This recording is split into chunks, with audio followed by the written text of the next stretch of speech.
3, 2, 1. Welcome back to Paddlecast, everybody. A very special, quick recap episode today. We're going to look back at the month that was in stand-up paddling around the world. What happened in January, even though we're a good week into February, too, almost. But better late than never, folks. So I've got a very special guest with me today, Paul Jackson from One Ocean Sports. We are here in the House of One, of course, the hosts of the Sup Racer podcast studio. Jacko, welcome to the show, mate. Thanks, mate. Good to be back. Not sure how special I am, but I think we'll get it done. Always a special guest, mate. You're the voice of the people. They love to hear your brutal honesty, I think. Yeah. Without worrying who you're going to piss off along the way. Yeah, it's we'll see. Just twist that microphone around, just like me, about a fist from your face, Joe Rogan style. So it's been a... January was a big month. It was a big start to the year. It used to be the off season. That doesn't exist anymore, clearly, because the two biggest races in the world are December and January in winter in France, Paris and the Glagla race. So we're going to have a chat and a bit of a look at Glagla, the first big international race of the year and what will go down as one of the single biggest races of the season, period. 630 odd paddlers on the start line. Absolutely amazing. Beautiful sunny day in the Alps. It was a hell of a way to start the year. And it'll be good because you were there and I was watching it live through... Did you learn some French while you were watching the live stream? Yeah, maybe learned a little bit of French, but I guess we'll get to that point. But minor detail in the live stream that it wasn't actually in English, but yeah. It was an amazing event. We'll definitely be able to cover, you would have had the experience of being there and I get the experience of watching it and look, it looked amazing. But yeah, it was definitely one of those good... Do you think it's a sign of, I mean, it's almost an obvious question. This is a sign of where the sport is, right? The Glagla, to me, kind of sums up the sport right now. It's gone, the early days, it was, the fun and the hype and the excitement of the bop. Now it's kind of gone towards this mass participation on the flat waters away from the coasts. Yeah, it definitely seems to, like 600 people. You can't deny the numbers are talking. And when you look at a race like that, it's got so much appeal to it that, you can go and grind out in the flat and you've got the scenery of the back, like good backdrops. It's amazing scenery. Yeah, just from what I could see online, it was one of those amazing places to just go to. And I think that's half the appeal of why these races are getting 600 people. So when are you going to be at the Glagla? You and Ange going to be there next year? There was a few one boards out in the water. Yeah, potentially next year we could be heading that way. Can you? Come on, let's lock it in now, mate. They've They've already announced the dates. The date. We're looking this way today. I changed the cameras. They've already announced the dates for Glagla 2021. It's the same weekend, the third weekend of January. So add it to your bucket list if you haven't already. It's absolutely amazing. I cannot say enough good things about that event, except that they speak too much French. But minor detail again. We'll see you there next year. There's a high chance of it. Let's put it that way. Maybe more Ange than me. She loves it cold. Yeah, there's no foil race at Glagla. No. Have you? Are you going to do another sup race in your career, or are you retired? You just foil? Definitely got Euro Tour coming up. So, but you're going to just do the foil Euro Tour or the sup? No. Well, the foil race is one day, sup race is the next. So you got no excuse for not. Can do both. I still train every day for sup racing, so why not? It's might as well. Sometimes I wonder if you just train to keep in shape for foiling, though. A little bit, but you know what? To be honest, I actually quite enjoy the flat water grinding side of it now. So, look, I've got no issue with doing a couple of good flat water races. It's whether I win or not anymore, maybe we'll see. But you're still enjoying your paddling after all these years? Love it. Yeah, yeah. How many years has it been now? 13. Yeah, 13 years. Get up every morning, 5 o'clock, go for a paddle. You don't get up at 5 in the winter if you don't enjoy it. I mean, a caveat, our winter is about 20 degrees Celsius. It's like most people's summers. It's not too bad. But you are extraordinarily committed. Then you finish training at 5, you come in here to the House of One. What do we call this place? And you work on the brand all day. Pretty much, yeah. And it's paying off. I'm seeing a lot of one boys around. They're getting out there. It's definitely one of those growing, and it's a slow growing process, but it's kind of grows at the pace that we're happy with. And it's sometimes better slow growing than trying to, launch it too quick and gets out of control. So we'll where we're at the moment, we're pretty happy with. Yep. No, good stuff. You guys are doing a good job. I actually got a bit of footage lined up. We are talking about Glagla. This footage to me sums up the race. It was the first 30 odd seconds, and just absolutely extraordinary. Like, look at the background, those snow-capped dramatic peaks, and 630 odd paddlers just charging off the line. Is there another race that actually has a start like this? This is unique. I mean, it's now technically this is the second biggest race in the world behind Paris. Paris, I think they advertise 1,000, but if you look at the finishes, there's about 760 in Paris. This one had about 620. The Corinth Canal race in Greece has about 530. There's a big one in China, completely unknown, that had about 500 last year. There's actually a gathering in St. Petersburg that has over 1,000, but it's just kind of like a fun down the river. It's not really a race. So there's an asterisk on that one. I'd say Glagla's number 2, but you're right. This start line is the biggest in the world because Paris and definitely Corinth are constricted. They're on canals or rivers. Whereas we're on a huge lake in the Alps here. The lake's about 5 kilometers wide and people spread out. This line is almost 1 kilometer wide. That's the crazy part. Like, just looking at the start line, it's how awesome is that? Like, people say sup racing is dying, and then you go and look at this and you're like, what are they talking about? It's tripping. Yeah, that's a pretty good advertisement for the sport right there, Glagla race. Those guys do pretty much everything right. It was an interesting live stream though this year. I think everybody who was a French speaker that watched it was really enjoyed it because it was 80% in French. But those who were watching in English maybe struggled a little bit, which I apologize for. Quite enjoyed watching you getting kicked off and then come back, get kicked off. That was doing my head. I wasn't aware we were going to be doing mid-race interviews until basically the first interview happened. And then the producer whispered in my ear, yeah, we got about 6 of these lined up. And there wasn't much I can do. I was very grateful because we were working with a local TV station, 8 Mont Blanc. And overall they did, why are you on screen? Change to me.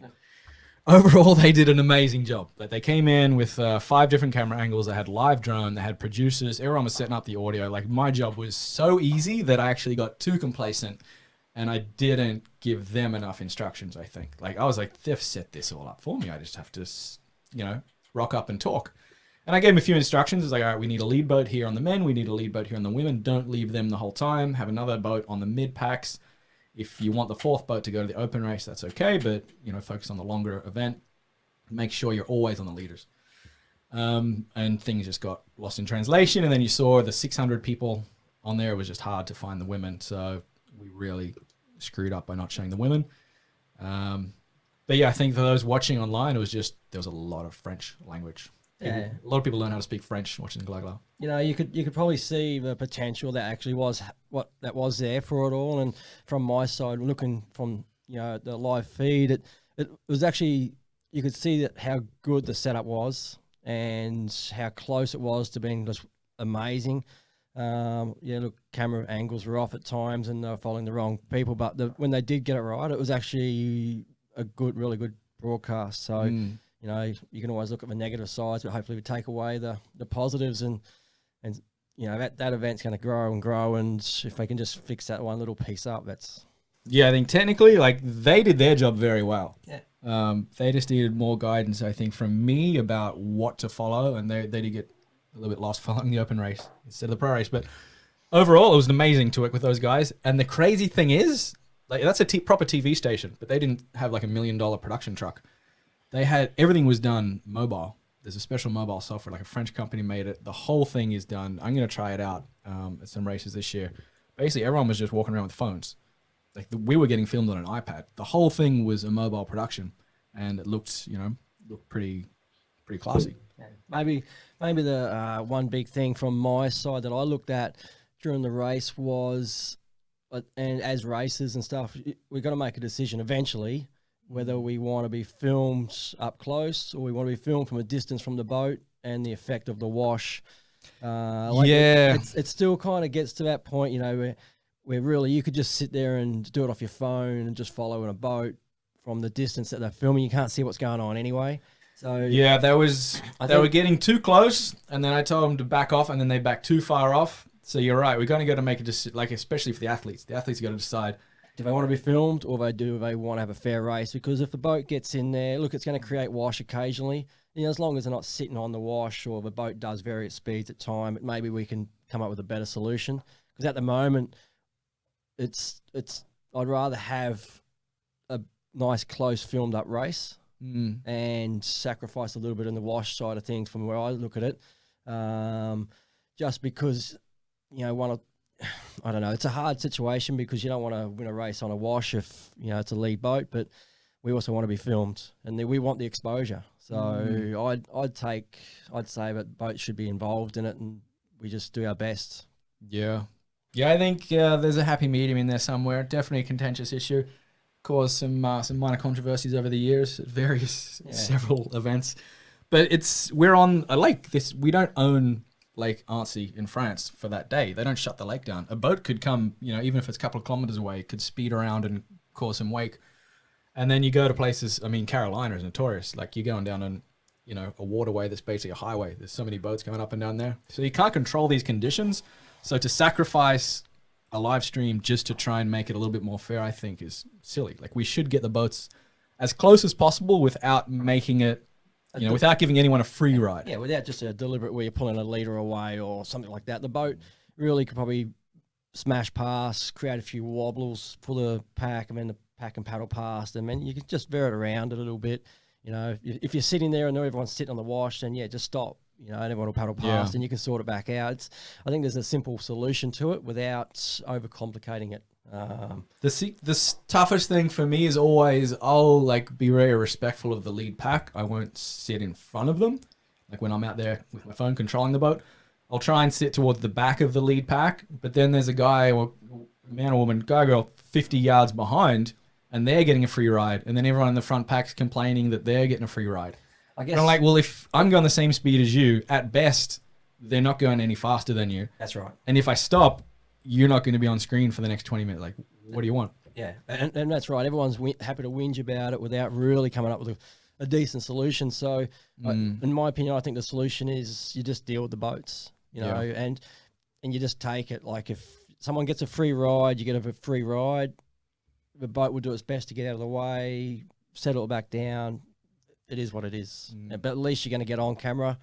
So the guys behind, if they're getting the free ride and they're 50 metres back, then the 50 metres back. You know, we're not going to gain by sitting there at the same pace anyway. Yeah. So I think drones can help as well quite a bit, but it's not a perfect answer. You can't fly a drone for more than 20 minutes before you got to go and change batteries. No. So we're going to have boats in races. So I think paddlers are going to have to accept that there's going to be some kind of... I think we're doing more damage trying to regulate it, and everyone's too freaked out about it. Then if we just let it have a bit of a free game and we just say, look, we do the best we can. If the boat comes over, it's not going to purposely help somebody on purpose. Yeah. You know, and if someone is in the boat, driver just stops and everyone paddles around. As simple as that. Yeah. And it's up to the athletes to an extent. Like if there's a boat wash, they've got to decide what the rules are. Is it a free-for-all or a gentleman's agreement? Because for a while there, they were like, okay, no one's allowed to touch a wash. And then a couple of races later, it was like, screw you guys, it's free-for-all. Like, it seems to, the athletes are obviously going to be selfish. You try and win a race. Yeah. But they also need to decide where do you draw the line? Like, can you sit behind a boat 50 yards back? Is that going to be cheating? Or what's your take? It's simple. Like, if you get on the wash, no worries. It's a free. Everyone's happy to do it. If you miss the wash, then everyone's going to get upset. So really, it's a skill involved in it, and I think it's just part of the skill of SUP racing. It's what can actually make our sport exciting for a race like that, which sometimes can be a little boring to watch people just cruising in a flat water race in a train. And sometimes a boat going through changes the whole dynamic of the race, and that's part of the race. If we just accept it as part of the race, it takes that whole problem out of the scenario straight away.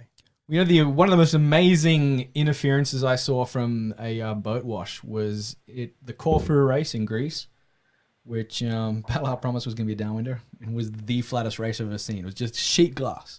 But we're in the ocean. We're in the Greek islands. We're in the wide open expanse. Like any boat from 20 k's away was going to produce a wash that day.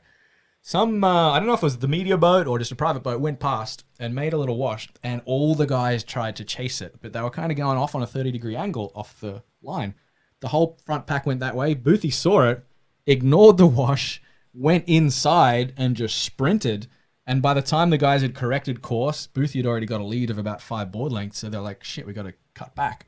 So he actually ignored the boat wash and won the race that way. Yeah. So it was an interesting little twist. You know, maybe if someone's sitting on the wash on purpose and it's just sitting behind the boat. I think there was a scenario a while back where James Casey, not to point out James, but Japan race? The Japan race, and where, I've never seen footage of that race, but I've heard the stories. I've heard all about it, and from what we were told, he won by 5Ks or something, and that might get a little bit ridiculous. I think the story was it was him, Danny Ching, and Kenny at this random race in Japan, but there was a lot of money on it or something. Yeah. So they really wanted to win. And a boat came past, they all jumped on it, and Jimmy said he didn't realize that Danny had fallen off, or I heard stories. I think maybe Danny caught a boat wash earlier, but didn't quite get far enough away, and then another one came, and Jimmy got it, and ended up so far away that the race was over because of a wash. So, maybe there's just that, gentleman's agreement that you're not going to ride it forever or stuff like that. It's just but if it is in the way, and if it's a lead boat, if it's a random boat, it's a random boat. What are you going to do? He might be on. Jimmy, are you on the live stream? Let us know what happened in Japan. But boats, we could make a list of how many times boats have interfered. There's the famous one in Tahiti where Boothie and I ended up getting in a bit of an online, not a debate, that'd be too polite for it. We basically got an online fight about whether or not Marcus had got assistance in the Air France race. There was a very, very famous time in Fiji at the ISA Worlds, just blatant, where the ISA media boat, this massive, big boat, drove straight towards the finish line, and I think it was George, just had this perfect wash, and he caught up to Arthur, then the same boat wash knocked Arthur off, and so George just went from, I think it was either 5th to 4th or 4th to 3rd, whatever it was. The French were up in arms. They lodged a protest, and it created this diplomatic incident on Facebook between the Tahitians and the French, all because of the ISA media boat. So there's been plenty of instances where the boats have totally screwed things up, but I think we have to accept that they're a part of the race. Yeah, look, I'd much rather see the action and have a good media package afterwards than watch little tiny dots on the screen where you can't make it out and you're hoping that someone actually is watching it to tell you an update, because you spend all this time getting the media for this event and all of a sudden you can't see it anyway. Yeah. Why not just get the boats up right in there? If someone's wash riding the boat too much or it's interfering too much, just stop the boat, everyone paddles past, reset it, try it again, different angle, sit just back from the lead pack but nice and close. Give the guys at the back an assistance. Who cares? They're back there. That's their problem for being back there. They get a rest, whatever. Yeah, I think it's up to us, like the people that have a voice in the sport, to kind of put together some kind of little mini guide or instructions for the events, because a lot of these, like when I was in Europe last summer, a lot of these boat drivers are just volunteers. They're like mates of the event organizers, like, here, come drive. I'm just doing the best I can. They're stoked to be out there. They're not getting paid. They're just volunteering. They've never seen a sup race before. They don't know that a guy 50 yards behind can actually get a free ride from him. So they're like, you can't have a go at them. Maybe the biggest issue there is the boat can actually sit beside the lead pack and give the guys at the back a bit of a free ride. But when the boat goes to accelerate off, it just doesn't accelerate off, because that's you got to do those sweep. I think that's when you got to do the big arc out. So you kind of like go 90 degrees perpendicular and then you speed up, or stop for a little bit, let it settle, and then go out and around. Because I think that's when the problems really come, is when you are giving those guys at the back an assistance, and then the boat speeds up to go and get another angle, and he drags those guys from the 50 meters back to the lead pack. So he does change the aspect of the race. If they don't speed up or they go out, it's not going to change that aspect. It's a simple solution. Yeah. No, it's a very interesting, it's an interesting part of the sport that we never seem to, we haven't found a solution to yet, but I think it's pretty simple. Yeah. Look, it didn't happen at Glagla, which is the race we were talking about. But, that's right, Glagla. We're talking about January. We got a little sidetracked. This was meant to be a quick podcast before right. And we haven't started yet. We go for a sunset foil. Glagla. So Glagla was the first big race of the year. Absolutely amazing event. I've actually got a little bit more footage here. We'll just replay that if you just joined us one more time. The intro, that 30-second teaser. I posted this on one of the Instagrams already, but this is just the most extraordinary footage. This was the start of the race as 600 people launched off the line with the Alps behind them. It looks pretty warm. It was actually a lot of people overheated. The name Glagla basically means freezing cold in French, but it was +5. It was blue, sunny skies, and most people were in like dry suits, like subskins or neoprene, which is not a good thing to race in.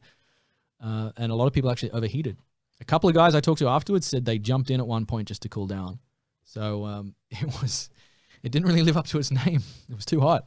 And I think, look, we've seen enough through the broadcast that we actually worked out what was going on. And once they found the leaders, it was actually good enough. Obviously, it was a little small. Maybe the boat was too far away. You can see here, there's the two boats. They're keeping their respectable distance, but they could get closer. Yeah, for sure. There's no one actually even sitting behind on that shot, so the boat could be right up, really in their face. Like I'd love to see a camera on a pole right in the paddlers' faces a little bit, you know. Yeah, let's get like one of those big fishing rods and just dangle it out right in front of them. Right in front. I mean, a drone can do that, but it's a little dangerous. You need a good drone pilot to fly really close to people.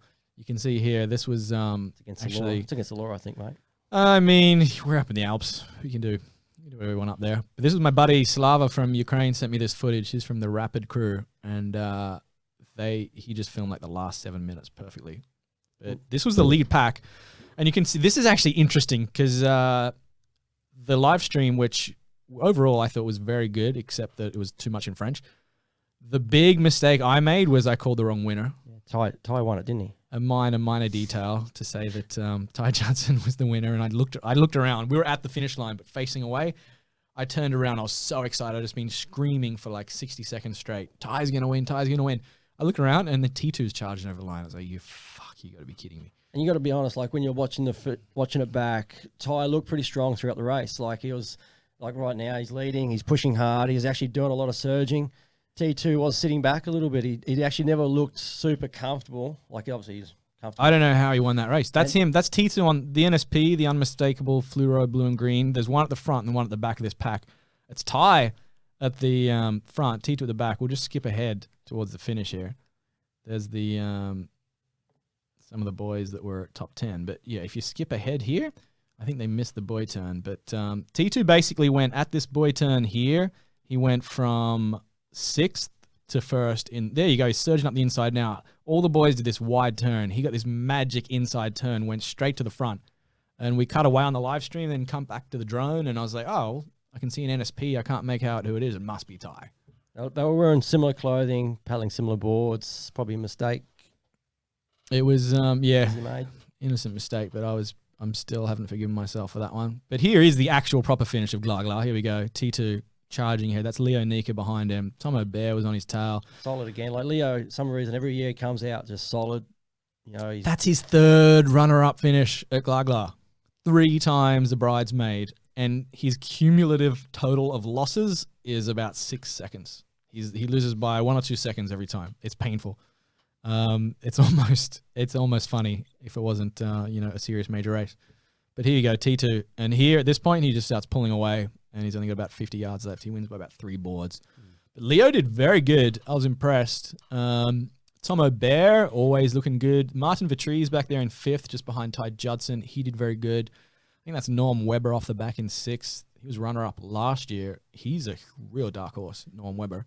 That's a pretty close pack for the whole race. Like that was actually, as far as the distance flat water race, that was pretty exciting to keep the whole pack together and actually not have anyone break away through the race. So as far as from watching it, from what we could see, was pretty good. Yeah, it was a pack of 12. Then about halfway through, these 6 broke away and they stayed together, as you can see, pretty much to the finish. And T2 wins by a few seconds. Leo, Tom, Ty, Martin Vitry, like big names. It was a competitive field. And but I was really excited to see some of the dark horses. Norm Webber was up there. Renato Quieres, I don't even know how to pronounce his name. He's from Portugal. I think he finished 7th or 8th. Never heard of the guy. On the live stream, I remember, if you watch it back, there's a moment where you get a really beautiful close-up shot, and there's 2 NSPs. And I was like, all right, there's the 2 NSPs of T2 and Ty. And then a 3rd NSP comes into frame, And I was like, who the fuck is that? He's the third NSP. Ergo Clay, was it? No, it was this Portuguese guy, Renato Quieres. I really don't even know how to pronounce the name, but There was a tight pack, like with a lot of riders for a lot of that race. yeah, it was a good race. So that was a very cool way to start the year, an amazing event. I'm going to already chalk it down that the Glaglar is going to be the event of the year, just in terms of its scope, its scale, the atmosphere there. The fact it only costs like $40 to enter. It's so cheap. Like, they're doing it the right way. Why are you on screen? I keep forgetting to press the space bar. They do it the right way. It's cheap to enter. It's accessible. It's flat water. It's a bucket list. You know, you're in this cool, amazing spot out there in the Alps. Everyone goes skiing the day after, yeah? We actually do. I was in France for 72 hours this year. Sorry to the environment. And the day after, we all went skiing. It was amazing. I was up in the mountain with Fiona Wilde and Martin Letournier, and all the young French kids were up there. So that's the cool thing. We talk about these destination races. I think Glaglar safely ticks that box because a lot of people go there just for the snow. I remember Trav went a few years ago, and I said, Trav, you know this is a flat water race. What are you doing here? He's like, oh, I just want a ski holiday. So a lot of people use that as an excuse. They'll come in a few days early, stay a few days later, and go up in the mountains, which, as you can see from that footage, is right next door. Magic. And you get away from the cities. Like, Yeah. You know, fresh air, race, and it's an environment you want to race in. It's bloody magic breathing fresh air like that. It is. That's the freshest air up in the Alps. It's amazing. It's almost, if it's really cold, it was warm this year, but when it's really cold, it's actually almost too cold. Like, you're breathing in freezing air. Some people in years past have raced with these special, it's like these little special kazoos you put in your mouth, and it warms up the air. You're selling it to me again. Yeah, it's a good race. Should do it. The girls on the Glaglar, Fiona, Sonny. The women it was not deep at the pointy end, but we basically had the three best women of last year, or three of the top four ranked women there. Sonny, Fiona, and Olivia. Interestingly, Olivia didn't finish third or top three. There was a dark horse in there, Fanny Tessier, who's a name to watch this year. She snuck. I think she's ranked 20th in the world now on my list. And if you follow the sport closely in Europe, you would have heard the name, but I'd say the majority of people listening have never heard Fanny Tessier's name. It was a close third too. She kept up with them. She kept up with Sonny and Fiona most of the way. In the end, she was only, I think, a minute max behind after an hour and a half of paddling. Like, she did really good. But Sonny, looking in pretty good form. Yeah, those races, I think it's hard to go past Sonny when it's just a big, long grind race like that. It's, you know, with Annabelle out of the way for now, it seems like Sonny's definitely going to be one of the strongest workhorses when it comes to distance flatwater racing. I'd say Sonny's about as basically unbeatable in those, you know, like an hour, between 1 and 2 hour flatwater grind. Sonny's kind of like Boothie at the moment. Because you see, Olivia was the dominant paddler last year, but she couldn't keep up with her at ICF. And Glaglar, I didn't think she was trying that hard. It was the off-season for her. But I think if Olivia can't match Sonny and Fiona couldn't match her at Glaglar, then no one can. It's gonna be a tough year for the flatwater races for the girls if Sonny turns up. Yeah, and that's the crazy thing. Sonny hasn't been that serious about it for the past 18 months. Like, she dominated 2018. She was far and away number one. But 2019, she had a pretty light schedule. She only raced at a handful of major events. But she said she didn't really train that hard. And I believed her because she was getting blisters on her hand when we were together in Thailand for the 11 Islands. She's like, I haven't picked up a paddle for 2 months. Like, I'm getting blisters. So I don't think she's training all that much, but she's just such a naturally powerful athlete that if she gets in some good conditioning for a few weeks, she's always going to be hard to beat. Yeah, it would have been good to maybe have a bit of filming and a bit of footage from the girls in that race and just see how much, you know, leading that Sonny did. And Fiona, you know, it was one of those things, you know, if Sonny led the whole way and then still put away at the end. Well, I can tell you what happened. That's pretty dominant. I can tell you what happened. Unfortunately, we didn't see it on the live stream, but I heard from both of them afterwards, and basically Sonny led the whole way. I think they were jockeying a bit at the start, but Sonny led the whole way. I think there was about 1 kilometer to go, and she even turned around and said, basically, we're going to race now. And Fiona pulled off, and she couldn't keep up with her. Yeah, that's a dominant performance. Very dominant. Big shout out also to the winners of the Red Paddle Co. Spirit of the Event Award, the Flamingo team. I can see Audrey from Switzerland is on the live stream with us. The Flamingo team always adds a bit of flair to the event and kind of helps sum up what makes Glagla so special, that it's not about the T2s and the signage. It's just about everyone that gets out there and has fun. With that live cast, we actually got to look at a lot of the amateur and the weekend warrior paddlers, obviously because they were a little mixed up. But in that meantime, we actually did get to see a lot of the behind the scenes, which maybe usually get a little overlooked. So, and the Flamingo team got on the live stream. I remember giving them a shout out. But no, it's just all around an amazing event. So if you haven't got the impression already, you probably should add Glagla to your bucket list for 2021. Dates are already out. Moving on from Glagla, because this was meant to be a 30, 40-minute podcast, and we're already well past that. The next one, INX. A race that basically nobody outside of Australia could possibly have heard of. Most people in Australia didn't even hear about it. A very, very interesting race. It had $100,000 prize purse on one single race. That's Australian Monopoly money. It's about 70 grand US. It's very, very big. It's like the second biggest prize purse in the history of our sport. It wasn't purely a sup race, though. It's basically a surf life saving event, which is racing for lifeguards. We call it Ironman, Iron Woman here in Australia.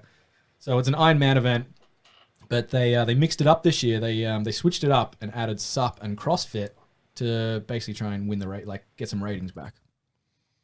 Yeah, it was an exciting, actually you had to pay for it on KO, which is just an app or service to watch it, or on cable. Yeah, so we signed up obviously for a couple of weeks free, so we just signed up and then took it off. But yeah, but it was actually, funny enough, to watch the event was actually pretty exciting. The concept is, I think it's like there's nothing new with a bit of footage here. I'll play. Keep going. Nothing new with putting a bit of CrossFit into like sup racing and this kind of racing. I think it's been done. Chuck did it. The big net. Yeah, it was this part here where that reminded me a little bit of Chuck's Water Warrior. It's not a unique event, but it's actually a pretty exciting event. And to watch this actually was pretty exciting. There was probably some negatives that came out of it as well, which probably can go into after. But as far as the racing side, look, if you're a stand-up paddler doing this event, you weren't definitely not going to win it. So we had Boothie and Lincoln. Grueling. And Jimmy actually did the event, and Boothie did all right. I think he got 7th. Yeah, you can see the results. Whoop! If we go back for a second and just try to pause that, I actually have the results on screen real quick. Dominated by the Ironman. It was probably there's no suppers in the top 6. There was Jackson Maynard, who we had on the show recently. He's done a lot of sup racing, but he's an Ironman. Boothie was right behind that in 7th.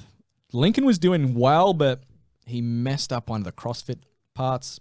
Yeah, look, Lincoln's an Ironman anyway, so he actually came out of the prone board in 2nd place, I think, and then he actually did it pretty good on the monkey bars, and but he fell off at the end, which really made him suffer because all of a sudden he went from 2nd to nearly last. Just the way they had it set up was probably not the best way, and it didn't really reward the guys who did well on the CrossFit stuff. A lot of guys got to the end and then fell off. Boothie made it across, James made it across, and a lot of the Ironman just jumped on the bar and then slapped it once. And this part here, wait, can I pause this here? This was interesting. So they basically it was like 5 disciplines, right? They had the prone paddleboarding, surf ski, and swimming, which is a traditional Iron Woman race in Australia. Then they threw in sup. And then CrossFit, or like the beach games, the beach workout, whatever you want to call it. So there's 5 different disciplines, essentially. And this one I thought was interesting here. It was like an underwater breath hold. What was this? Because I didn't watch this. I was in the mountains of Vietnam when this was happening. Tell us how this looked when they did that underwater part. That was actually pretty exciting. Obviously, for spectators on the beach, it might not have been that great. But for the watching it on the TV, it was actually pretty good with the underwater stuff. And actually, the man did it pretty well. But, the first one was pretty short. So between those 2 red lines, they swim out and then have to swim underwater. Yep, and they're not allowed to come up. Like basically, I've got to go the whole way under. Can't come up. If I come up before the 2nd red marker there, they actually have to do a penalty swim. And You they can penalty see swim. there- If you do the penalty swim, your race is over. You can see there like the pink and green dots underwater there. That's guys holding their breath after they've just done a probably already 20 minutes of the most insane physical. They would have got to this can already out of breath, and then most of them, like Kane, he just went up. He just went straight under and straight across and smashed it. Some guys didn't make it. If you didn't make it, penalty swim, like an extra 100-meter swim. So, it was not. And then the second time they came around, actually, it was nearly double the length. Yeah. The underwater.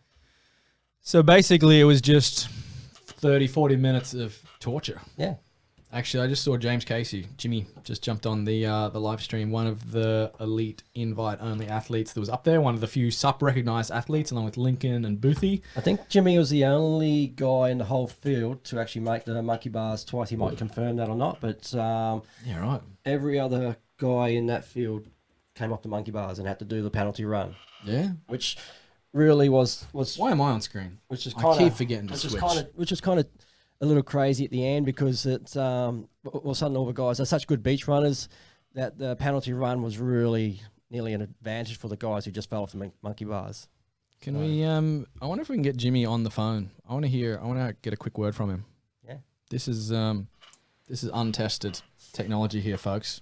might as well do it. We're just gonna. I'll just loop this video for a second. Keep telling us your impressions of INX. I'm gonna try and get Jimmy on the phone. Yeah, Jimmy, if you're watching the live stream, I'm gonna call you in a second, mate. So basically, it was interesting to see what guys and girls had practiced on the stand up as well, because the stand up was really the unknown for a lot of these guys and girls because it's not one of their stronger disciplines. So Kane, he came out. He actually looks super strong. He'd be a scary athlete in the SUP world, I think, if he crossed over. But you could tell that most of the guys probably could work a little bit on it. Boothie made up a bucket load of ground. So, how you going on that phone? Ringing him yet or what? No, I think keep going. So, well, it's gone off the screen there, mate. You might want to put it back on. All right, forget it, Jimmy. I'm gonna have to set that up better next time. I'm gonna try and call him in. But yes, this is INX. It's a and talk a little about. It was for some reason, it's actually controversial. Yeah, the worst part, and especially from where I sit with it, was a great event. I actually really enjoyed watching it. Look, there's definitely improvements and stuff for first time. The downside was it was shown on the local news the day after it, and the only thing shown was a negative side that the surf clubs were so against it, and all the top athletes were basically just didn't want anything a bar of it, trying to ban it, against tradition, blah blah whatever. Look, geez, if they don't want it, we'll definitely take the 100 grand over in the SUP world. But it was just disappointing all over the media. That was the only thing about the event was the negative side of it. And, I'm sure Surf Life Saving. So just step back a bit. They're changing what is an extraordinarily traditional sport. Like, this is a very old sport in Australia, big history. And this isn't the new series. Like, they've still got the regular series. This was just a one-off, but it is basically, I guess, the purists saw it as kind of an affront to their traditional sport. Yeah, for sure. And look, I think Surf Life Saving Australia wouldn't want to bring this in unless their sport was in trouble somehow and they wanted to, make a way for these professional athletes to have a career. If their sport was doing so well, why would they bother even looking at this? It's not like the early days of the Ironman racing when the Trevor Hendys and those kind of guys were racing and the money was flowing and that. Nowadays it's obviously a harder work and they're trying to chase the sponsorships, and this was probably an avenue where they could get different sponsorships. It was exciting to watch. I don't watch all the Ironman racing, but I actually really enjoyed watching this.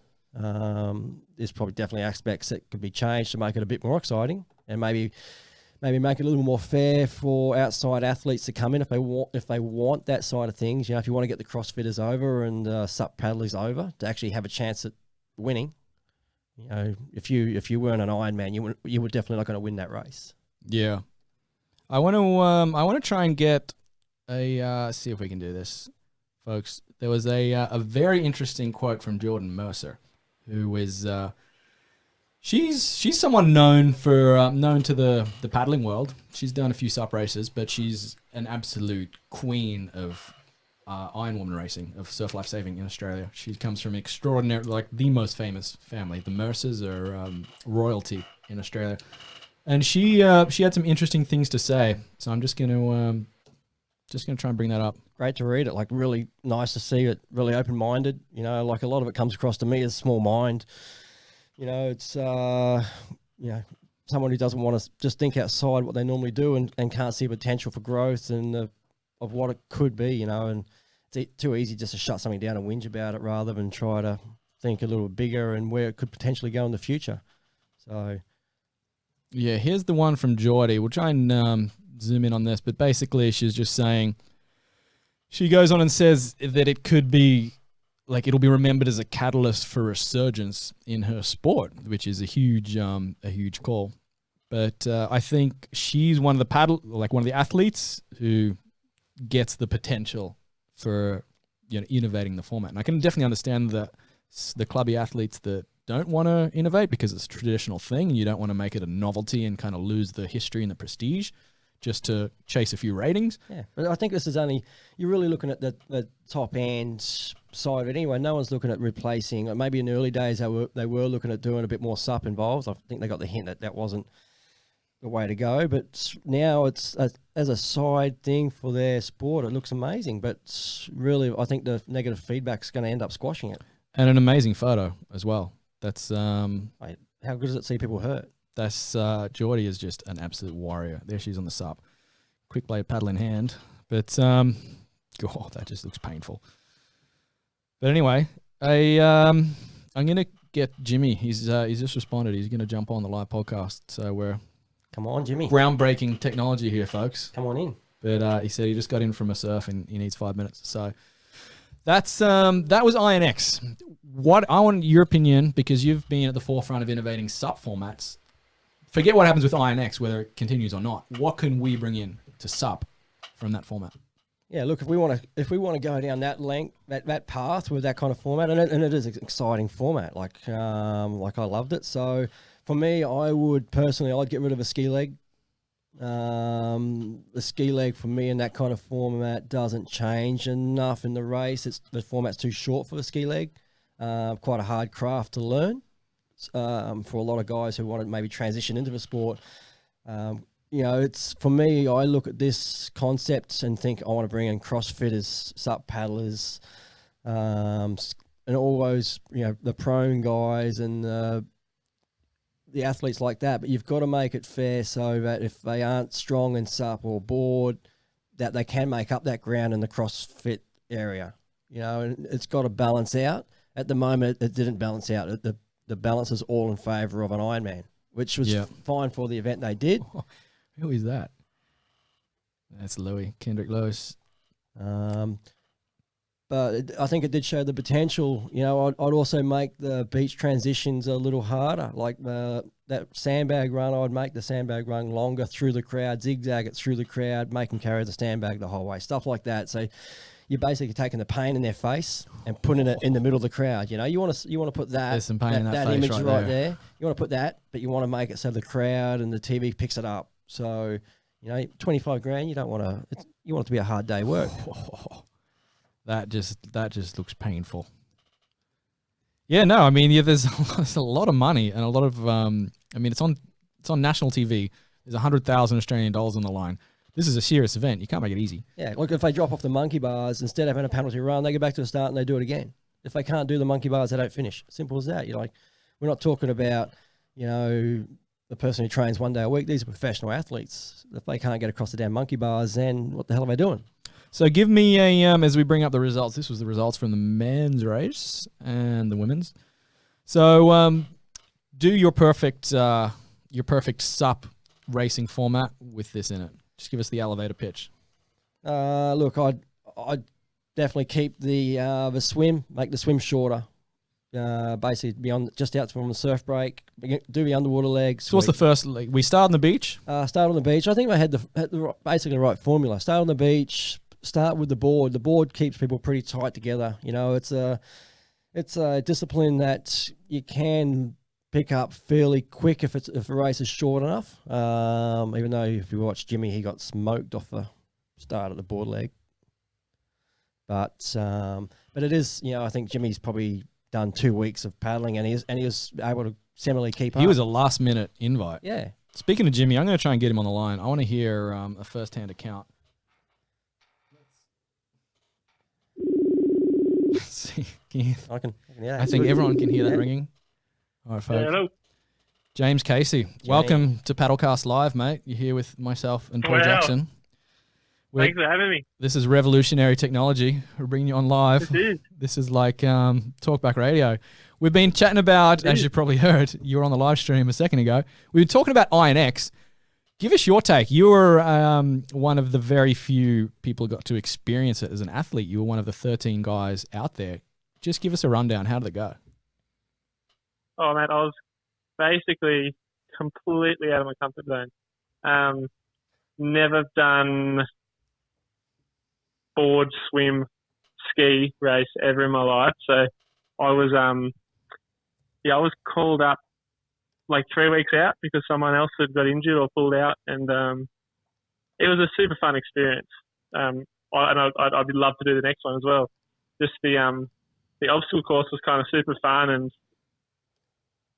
the whole atmosphere was awesome. And I got so excited watching the girls race, like watching, Jordan had a good start, and then she went for the monkey bars and like fell off, and she was all the way at the back of the pack, and then she missed the swim on the outside leg. So like Geordie had a kind of like a bit of a shocker, but she still managed to be able to come back by the end. So it was I think the whole concept is pretty cool because it just broadens the horizon, I guess, for the surf lifesavers.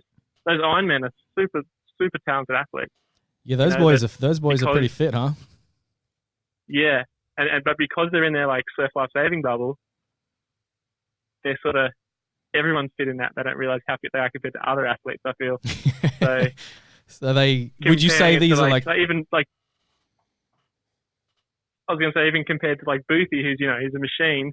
It is our off season, but like Boothie he wasn't even never even with a shot of winning it. And in the stand-up, obviously a very different race, but it was a distance race, that sort of 30 to 40 minute sort of race, which is something that generally he do pretty well at. So it was super interesting. These boys are just on a different level with fitness, would you say, or were you pretty close? We were in their playground, so we were doing races that they're used to doing for that style of racing. Yeah, for sure. And I'm kind of surprised, guys like Jackson Maynard don't do better at the sort of technical race sort of side of things in stand-up when they do it. But maybe stand-up's a little bit almost too long because like our races are, you wouldn't do a run leg in a tech race every 5-6 minutes. You do one every probably 10 or 15. What could you borrow? Like we're out in the water for What would you borrow from IronX? What would you borrow from this format and bring it over to a traditional sup race? Like to make it more of a sup race for stand-up paddlers, but bring in some of these elements. What would you bring in? Oh, the obstacle course, for sure. It was sick. Yeah. It was fun, and it was a real leveler. Like you could, the way that it was set up, there was strength, like with the tie flips, and then there was the monkey bars and the rings, which was kind of more suited to, I guess, either guys that were like upper body strong or lighter. So there was the net crawl, which you could gain, but that was the. So you were saying? Were you the only one to make the monkey bars, Jimmy? I was, mate. Oh, we're watching it on your Instagram now. We're watching the monkey bars. Look at that. This is Ninja Warrior style. I was the only one to do the monkey bars twice. A lot of people, like a few people, probably 6 or 7 people did the monkey bars, but only once. Even the world champion chin-up of the world guy, Kane Eckstein, couldn't get through. And it was the reason I got through is because I really did not want to do the beach run. What was the penalty? What was the run? It was about like a 400 or 500 meter beach run, so up and down the soft sand twice. But for those guys, the beach run is just an everyday occurrence. They do that in part of their training, so it's easy for them. So the penalty wasn't that big because they were taking the penalty. Like they wouldn't even try the monkey bars, and they would just run the penalty out. And the reason that was because if you tried the monkey bars, and like I was saying about Geordie, if you tried the monkey bars and got all the way to the end of it and fell off on the last rung of the ropes or the last ring, like Lincoln did twice, Lincoln, the penalty was doubled basically because you didn't. You wasted all this time to try and get through, and then you had to do the run as well. So you may as well have just fallen off on the first one. Yeah. So you could kind of game the system. Time. Yeah, so the ideal world, they just get rid of the penalty run and just if you fall off, you go back to the start and do it again. Yeah, I reckon they should have forced everyone to at least attempt it 3 times. Yeah. And so even if you fell off on the third one 3 times, you got still the penalty. And then if you got to the rings, I think you should have done half the penalty run because then you would have seen a lot more people go at least for the first bit. Because the first bit was very doable, but people just with wet hands, it was really tough, and that was the only thing. It wasn't sun cream or. It was just if you didn't stop to dry your hands, you were never going to make it. I practiced it a fair bit beforehand because I got there on the Friday and they'd set up, and on a Saturday I practiced Saturday and Sunday, and with wet hands it was near impossible. With dry hands it was a piece of piss.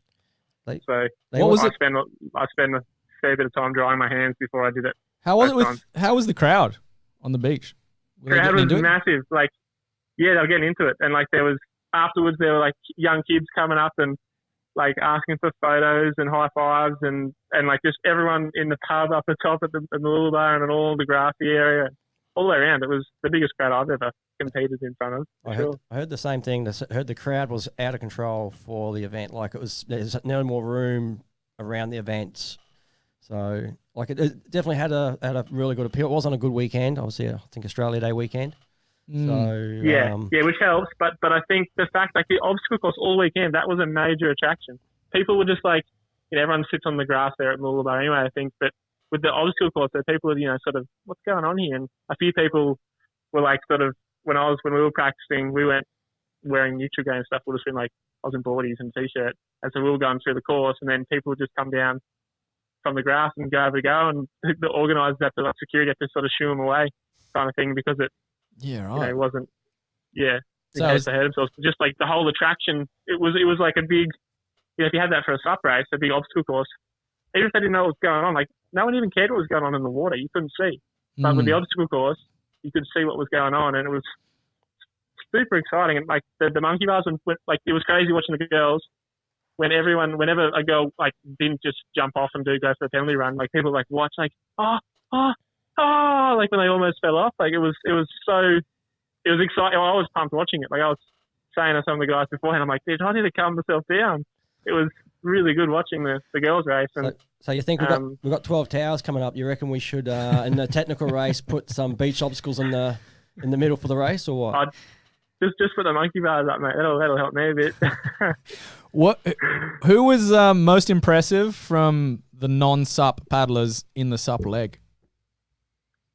Kane looks strong. To be honest, I was so far behind I couldn't tell you. Like the swim, after the swim, I was not even in the race. I'm not a bad swimmer, I didn't think, but they're all like freaking professional swimmers basically. And you had a last minute call up, right? Yeah, I did no swim training, put it that way. Yeah. How was the underwater leg? Like that's why I was swimming slowly. I made both underwater legs. That's the training I did for my swimming. I just went out in the ocean and swam underwater. I went to ocean pools and did underwater stuff. That was sort of all the training I did for swimming. That second underwater lap was actually quite a long underwater lap. And you know what the hardest thing with the underwater was, which you wouldn't be able to see from the video, was the clarity of the water. You couldn't see a meter in front of you. So you would have seen everyone sort of skewed off one way or the other.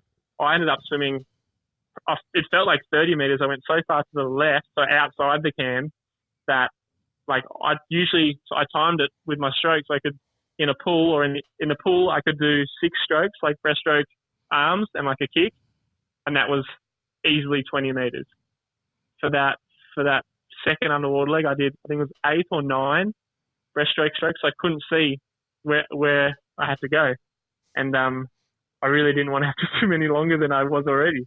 But the clarity was horrendous. You couldn't see your hand in front of you, and a few things like that was obviously the first one I'd done. There's a few things I could change, and obviously the monkey bars we spoke about, but also just having like maybe even lines or like ropes above you, so at least you can swim straight and you can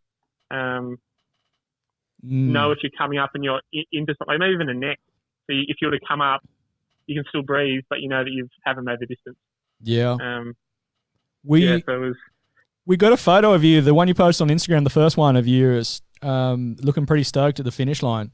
What was the feeling like just finishing something like this, just being part of it? How did it feel? Oh yeah, it was awesome. Like I said, I was a long way behind, but my goal with 3 weeks notice or 2.5 weeks notice was to not come last.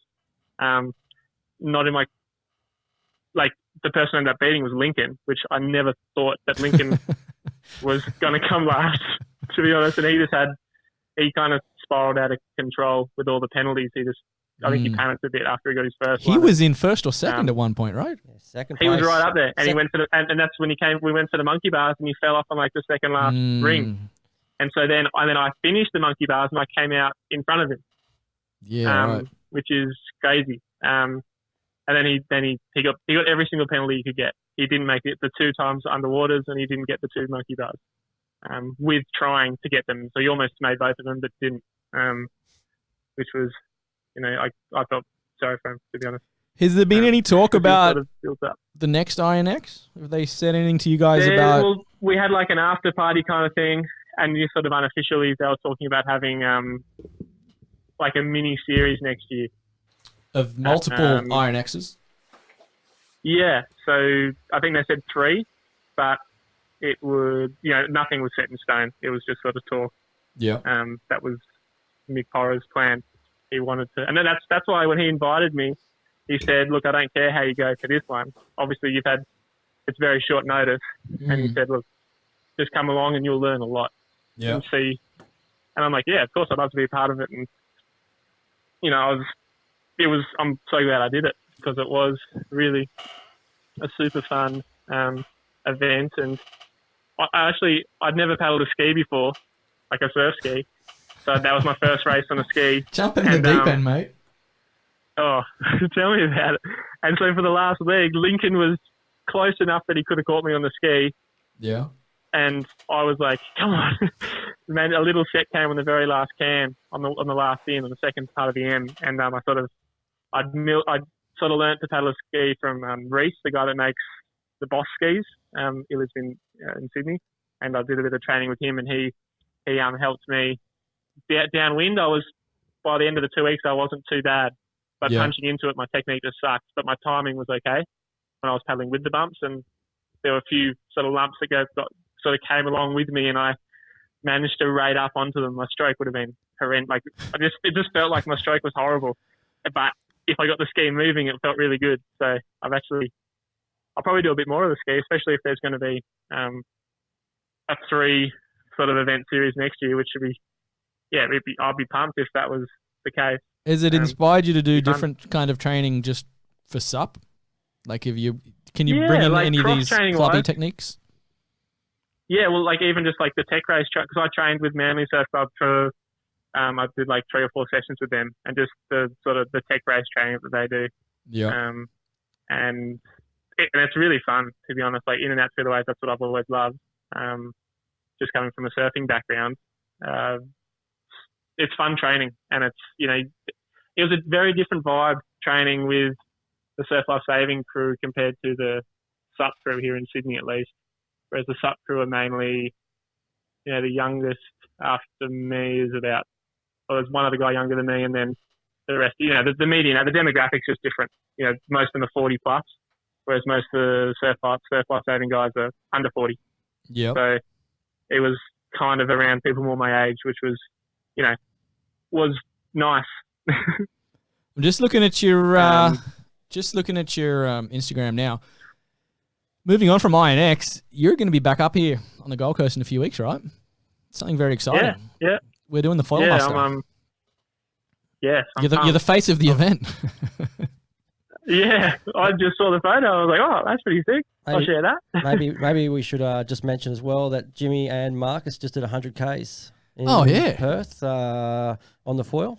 Yeah, I was about to say my legs will need a rest between now and then, but I think I'll be ready to look at a foil again. Where are you right now? Are you in WA or Sydney? I'm back in Sydney. Are you, No, I just flew back after the mission. are you still Jimmy the Weed Casey? Oh mate, ask Marcus. It was we were weed magnets. But I don't know what's going on in WA, but Marcus, the reason he hadn't done it earlier this sort of summer, that his 90k foil, was because the weed was just so bad he couldn't do more than 2Ks along the drummers run without having to stop. And we actually changed the course. Instead of finishing at Hillary's, we changed it to finish at Mandurah. We started at Bunbury, and we got, we sort of launched the boat and went out into a little bit further out to sea. And as we jumped in the water, we could see all this ribbon weed, and the look on Marcus's face was like, "This is not good. This is really bad news." And sure enough, the first 30 to 40 kilometres was, Jacko, times-wise, like what we were doing in around King of the Cut. We didn't do a kilometre under 3 minutes until I think it was the 30th kilometre, and we were doing like mainly 3:30s.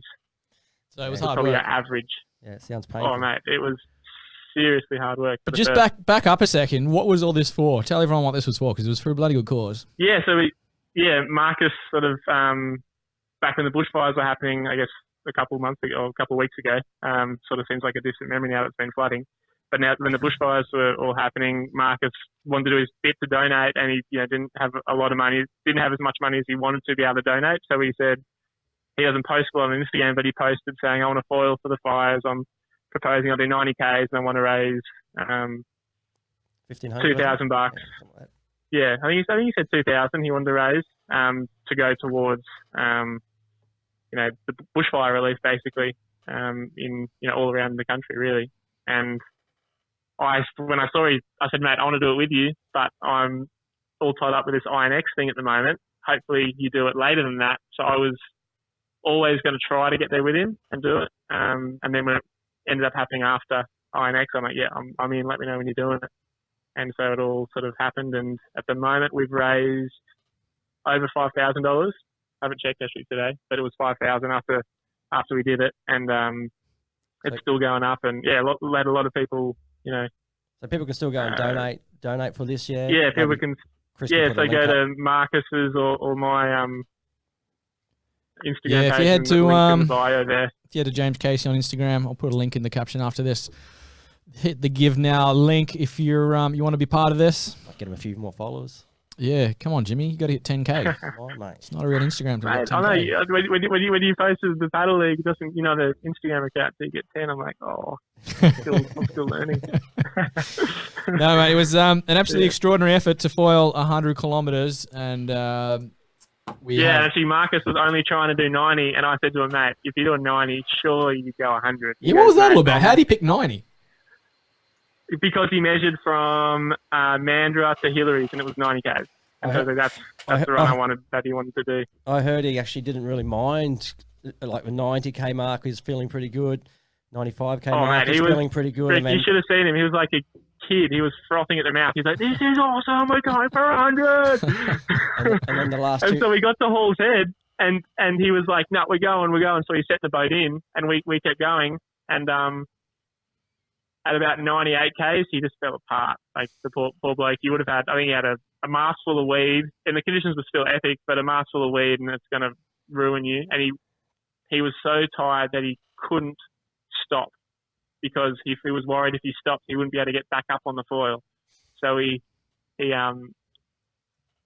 got to my distance, and I knew he was at 100, so I went in on the beach. I saw him out there, and he, you know how Marcus is through shore, he's Jacko, not the best. And there was a pretty big swell running, and he got absolutely smashed in this shore at Singleton and just swept all the way down the beach. He lost his hat, and I sort of ran down and got his hat for him. I'm like, "Mate, well done, we did it." And he was just a broken man. That was definitely a good effort, and definitely for a good cause. Yeah, well done, mate. 100Ks for charity. And especially after you backed it up from INX, that's 2 massive events in the span of a couple of weeks. So big start for the year for you. And we'll see you in a few weeks. Yeah, been a fair bit of cross training, huh? You're going to be bloody hot favourite for the 12 Towers, the amount of training you've been doing. Oh, I'm not sure if 2 weeks here and 100 Ks there counts, but Well, it should be a good race anyway. There's going to be a hell of a crew up here for the 12 Towers in a few weeks. I'm going to be live streaming it, so you can watch all around the world as Jimmy and the crew hopefully get some bumps all the way along the coast here. Yeah, so I was going to say, fingers crossed for some wind. It can be an epic downwinder, or it can be an absolute grind. Either way. And also foil race for the 12 Towers as well. The foil muster. Foil muster. Yeah, it's going to... And we've picked... Peasy and the crew that organised 12 Towers have very wisely picked a different day for the foil race. So there's going to be a foil race, if it goes as planned, on Friday Arvo afternoon. And Saturday is going to be the SUP downwind race, because a lot of events around the world seem to be making this mistake, which it's an innocent mistake. The sport's very young of foiling. But they put the foiling on at the same time as SUP, and all these crew jump over and go, yeah, I'll do the foil race, but then it kind of cannibalizes the SUP. We saw it at the Gorge, we saw it at Molokai. So good that they, like, for me at Molokai, people ask me, what are you going to foil next year or what? And I'd love to foil it, but I'm not going to not stand up paddle it. I've worked too hard to get where I am in stand up to just go to a foil race, I guess. But, and same with the Gorge as well. Yeah, it's on at the same time. So it's a great initiative from 12 Towers, and hopefully a few other events follow it. We all want to do it all. For sure, it's going to catch on this year. Like already, Europe this year's a lot of the races have got foil races as well, and they have already separated the days. So it looks like it's already starting to happen. And I just spoke actually. As long as they give foiling the benefit of them all, that'd be great. I don't think you've got that priority just yet, but it's definitely good to see foils get their own spot. I actually just got off the phone with the crew in Tahiti. Big news about Air France. We could be foiling in Tahiti in April. You going to spill that now? Why not? There's going to be a foil race at Air France. Actually, there's a lot of changes to the Air France Paddle Festival. It's going to have a much more of a downwind vibe this year. But you'll hear more about that later on SUP Racer. So, Jimmy, start looking for flights to Tahiti. There's going to be a foil race and a downwinder. What are the dates? 4th of April, the 4th of the 4th. Get over there, that mate. Could even work. Yeah. Foil there. Let's do it. All right. On that note, mate, we'll let you go. Thank you very much for joining us live, and we'll have to do this again sometime. Yeah, that was a pleasure. I'd love to. Yeah. Well, cheers, guys, and keep up the good work. I've been following them all. Cheers, mate. Good hearing Trav's one the other day. Oh yeah, he's always entertaining. We'll have to do one. You have to get into the studio when you get up here. We'll do one in person. I'd love to see it. It looks epic. Yeah. I'll be up probably the week before 12 Hours, so I'll touch base for sure. Perfect. All right. Catch you later, mate. All right. See you later, Jimmy. See you guys. Bye. All right. There you go, folks. Just some revolutionary technology here on Paddlecast. That seemed to work. Maybe just a little bit back to 12 Towers, because it's probably the next event on the calendar for... Yes. Actually, there's one more race I want to touch on. So we've had Glagla, we've had Iron X, we've had Jimmy's and Marcus's crazy foil for charity thing. There's one more race. Just went down in Florida. Palm Beach Paddlefest, I think was the name. Can we get the results up here real quick? Because there was a bit of an upset. Yeah, Danny, second. There's a crew over there in Florida that just seem to be... the driving force of the sport at the moment is the Flying Fish crew. It's kind of similar to One in many ways. We call it the boutique brands, like the smaller brands, and they just have this cult following over there, the Flying Fish crew, and they've got pretty much all the best paddlers in Florida are on their boards. One of them is Eri Tenorio, who's from Brazil, but he spends most of his time in Florida now, and he pipped Danny Ching on the weekend. Yeah, didn't see much footage from the race. A little bit at the start. Trying to get the results, but... seen a little bit at the start. Looked like Danny had a good start, actually, and a lot of skis mixed in there. Looked like a bit of a race. But actually, to be honest, the numbers look pretty solid as well. So it was good to see like another race with good numbers. Flatwater race again. Seems to be a bit of a theme with the numbers side at the moment. Here we go. I'll get the Flying Fish page up. They've got some... They got a couple of shots at the finish line there when Ari and Danny had their... Where is it? A close finish. That's still Marcus and Jimmy. What's going on here? Well, yep, I'll get that up for you in a second, folks. Jacko, you fill in the blank. Fill in the blank. Oh, it's a little tough because I didn't see too much on this race, but look, I guess... You've raced with Ari before? Definitely raced with Danny a lot before, and look, the guy's an animal. Actually, when I seen him at the start of the race, to be honest, I didn't really think anyone was going to touch Danny. He's just that kind of guy who can probably beat anyone on his day. You got to look at him, and he's as fit as anyone. There's the shot that I saw Flying Fish post. That's like it was a tight finish. It's not like he smoked him. He basically just sprinted past him at the end. But he was a deserving winner. And he had some great results. That's Eri Tenorio on the right. He had some amazing results in Europe last year. He was really coming on strong. And if he can go toe-to-toe with Danny Ching, one of the greatest of all time, then, man, he could be one of the dark horse picks this year. Yeah. Yeah, it's an early season victory for him for sure. Like to match Danny, he's similarly on the pace there somewhere. Yeah, I'm just going to try and find another one of the shots here. There's a great shot from the start. Here it is. Can we get this going? It looked like an amazing race. It was the Palm Beach Paddlefest, I think it was called. And I'm going to get another shot up on screen from the start. Look at that washing machine. Florida seems to be one of the strongest communities in the sport. I don't know what it is about Florida, but California we've really noticed has dropped. But Florida seems to be just as strong as ever. Here's this great shot. Steve Miller posted this one, another one of the Flying Fish crew. I think that's Steve right in the middle of that washing machine. You can see there's a bunch of those Flying Fish boards. And it's definitely one of the start like that, it's great if you're front and kind of sucks if you're in the middle a little bit. But that's what the fun is. Like, I bet all these guys in the middle, as much as they kind of hated it right there, just loved it. Oh, like, yeah, that's part of racing. Yeah, that's part of, like, when you eat shit a little bit, it's all part of it. And like the little bit of video I seen a while back of this race, the start was hectic. Yeah, and that proves it. Yeah, that's what it basically, Steve. That's what he was saying in his caption there. He basically said it doesn't always start out the way you pictured it, but if you rely on your training and you can focus on the finish and get through it. It was a great day of racing, spending time with this paddle community over there in Jupiter, Florida. Big congrats to my teammates, Flying Fish teammates, Eri Tenorio and KSB. Oh, of course, Kim Barnes. So Kim Barnes won the women's race and Eri Tenorio won the men's. So Flying Fish crew will be pretty happy with that. And good to see the sport going strong. That's two big races. We've had Glagla over in France. We've had this in Florida. Good start to the year. Yeah, don't see many one boards there. Might have to try and change. Get into the Florida market. Come on, it's a big, definitely. It's got to be the biggest market in America. I mean, California. What happened to California? Yeah, good question, hey? I mean, obviously the BOP and the PPGs disappeared. There's a big hole. Actually, there are still some races there. I think seen racing around the little harbour there. Actually, looked like I had some solid numbers.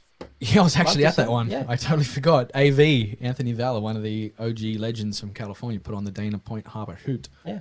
And you're right. That gave it a big spike in Southern California. That was the standout last year. There's a bunch of local races all around Southern California. There's still some up in San Fran. Like, I think it's all there. Maybe it's just those big major races aren't there anymore. And so it kind of gets forgotten about, and really the community is still there. Everyone's still paddling, but just, you're not seeing it because the PPG's not there now. So it's not in your face as much. Yeah. But definitely the numbers have dropped off though. Numbers have dropped off, I guess, but everything is still there. Maybe it's just a little more scattered now, and it's due for a comeback. Would you like to see the BOP come back, or do you think it's had its time and we need to move? Oh, maybe not at the moment. So I think we could.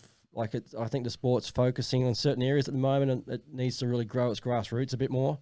Try not to jump too far ahead again. That's the crazy thing. The BOP was grassroots at a point. Yeah. Like in those early days, it had that massive open race, and people just loved to be there. And then it kind of lost its way. And yeah, it jumped 10 steps ahead. And yeah, it's easy to do, I guess, with events, and you want to attract the big money and the big riders and stuff like that, and you forget about what you started the event for. So maybe we just doing it for the people. Yeah, just focus back on the people a bit more, get the Glaglas and that, build the numbers back up, build the platform there again, and then those races might come back stronger than ever.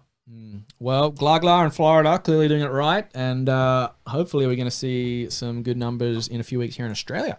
Numbers are looking good. 12 Towers is coming up. Yeah, heaps of guys have been hitting me up for trying to get boards, and and so it's a good sign, and it's really when, I think Peasy's out of boards. Everyone's out of boards already, and it's we've got guys coming from New Zealand and Tahiti maybe and Newcastle and.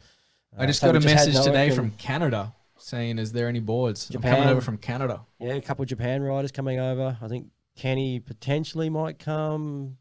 His baby's due at the same time, so. Oh, that's right. Yeah.